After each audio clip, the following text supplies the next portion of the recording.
Assalamualaikum warahmatullahi wabarakatuh. Terima kasih kepada Bapak dosen Pak Rusdianto, MPDI selaku pengampu mata kuliah Al-Islam, dan kepada teman-teman sekalian.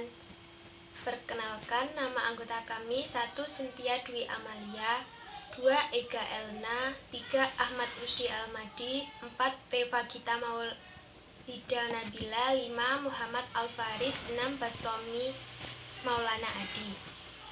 Kami dari kelompok 1 ingin memaparkan materi tentang ibadah maliyah.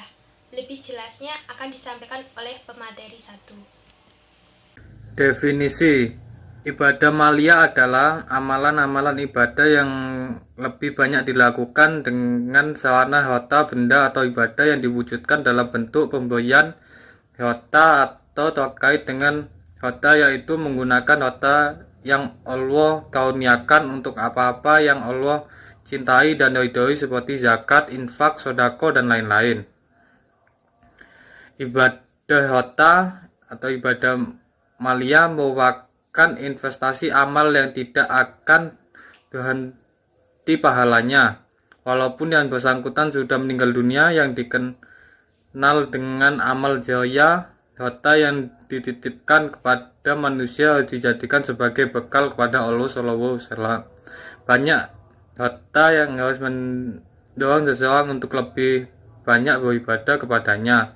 Harta yang dijadikan sebagai bakal dan sarana ibadah berarti harta yang bermanfaat dan akan membuahkan berkah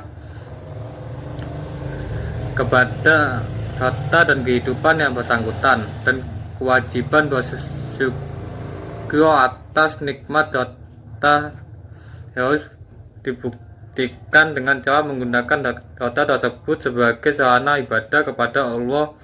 Pelaksanaan tugas ibadah kepada Allah tidak hanya diwujudkan dalam bentuk ibadah fisik saja, tetapi juga harus diwujudkan dalam bentuk ibadah harta. Ibadah dengan harta termasuk macam-macam ibadah maliyah. Pertama yaitu zakat. Istilah ibadah harta yang hukumnya wajib dan ketentuannya sudah termaktub dalam Al-Quran dan hadis. Kedua yaitu infak, mengeluarkan harta yang thayyib, baik dalam ketaatan atau hal-hal yang diperbolehkan. Ketiga yaitu sedekah, pemberian orang muslim kepada orang lain dengan ikhlas tanpa batasan waktu dan jumlah tertentu. Keempat yaitu fidyah, menempatkan sesuatu pada tempat lain sebagai tebusannya baik berupa makanan atau hal lainnya. Bersumpah palsu. Salah satu caranya adalah dengan memberi makan 10 orang miskin, yaitu dari makanan yang biasa diberikan kepada keluarga sendiri, atau memberi pakaian kepada mereka, atau memerdekakan seorang hamba sahaya. Yang keenam yaitu kurban, menyembelih binatang tertentu pada hari raya kurban. Yang ketujuh akikah, binatang yang disembelih dalam rangka menyambut anak yang baru dilahirkan. Akikah dilaksanakan pada saat bayi berumur 7 hari sekaligus dicukur habis rambutnya dan disiarkan namanya. Yang kedelapan yaitu al-hadyu, melakukan penyembelihan binatang ternak sebagai pengganti pekerjaan wajib haji yang ditinggalkan, atau sebagai denda karena melanggar hal-hal yang terlarang mengerjakan dalam proses ibadah umroh atau haji, atau bagi mereka yang memiliki kemampuan melakukannya. Urgensi ibadah maliyah. Ibadah maliyah sangat penting dilihat dari berbagai segi, antara lain yang pertama yaitu membersihkan harta dari kotoran kebahilan, keserakahan, kekejaman, dan kezoliman terhadap kaum fakir miskin.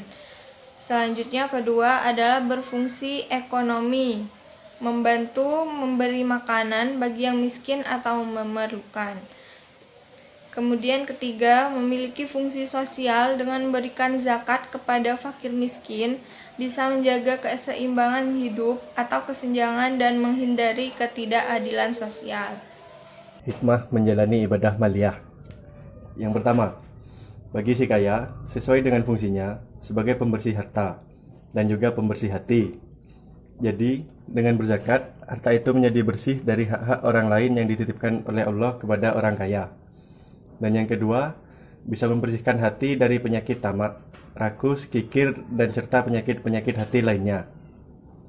Jadi, zakat memiliki satu kekuatan transformasi dalam menyuburkan sifat-sifat kebaikan dalam hati muzaki. Yang ketiga, memberikan zakat atau infak dan lainnya kepada fakir miskin bisa menjaga keseimbangan hidup atau kesenjangan dan menghindari ketidakadilan sosial. Makna spiritual ibadah maliyah bagi kehidupan sosial. Harta yang dititipkan oleh Allah kepada manusia harus dijadikan sebagai bekal beribadah kepada Allah Subhanahu wa Ta'ala. Banyak harta harus mendorong seseorang untuk lebih banyak beribadah kepadanya. Harta yang dijadikan sebagai bekal dan sarana ibadah berarti harta yang bermanfaat dan akan membuahkan berkah kepada harta dan kehidupan yang bersangkutan. Kewajiban syukur atas nikmat harta harus dibuktikan dengan cara menggunakan harta tersebut sebagai sarana ibadah kepada Allah Subhanahu wa Ta'ala. Demikianlah presentasi dari kelompok kami. Bila ada salah kata, mohon dimengerti. Wabillahi taufik wal hidayah. Wassalamualaikum warahmatullahi wabarakatuh.